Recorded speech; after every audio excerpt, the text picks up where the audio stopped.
Le Rav Shalom Harouche nous ramène ici l'importance d'ajouter des mélodies à nos prières afin d'attirer sur nous une grande joie. Et il nous dit la chose suivante.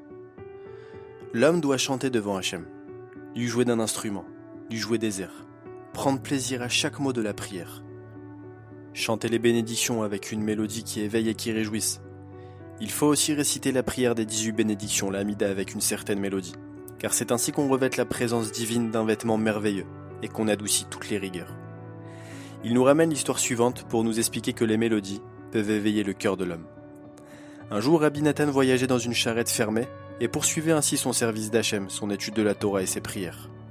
Une fois, son disciple Rabbi Shimshon l'accompagna dans un de ses trajets. Arriva l'heure de la prière du matin et Rabbi Nathan commença l'office. Le disciple remarqua que son maître priait sans enthousiasme et tristement. Cela dura un certain temps, jusqu'à ce que petit à petit, Rabbi Nathan commença à chanter un air joyeux.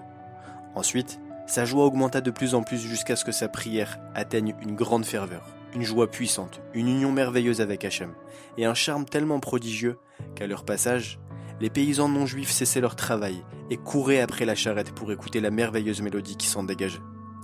En arrivant à la prière silencieuse, Rabbi Nathan était tellement absorbé dans son union avec Hachem que ses disciples durent le transporter hors de la charrette et le poser face au mur d'une auberge afin qu'il prie les 18 bénédictions.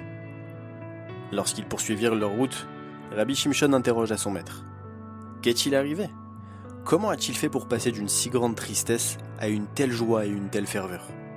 Voici ce que Rabbi Nathan lui répondit. « Au début de la prière, je fus la proie d'un terrible chagrin.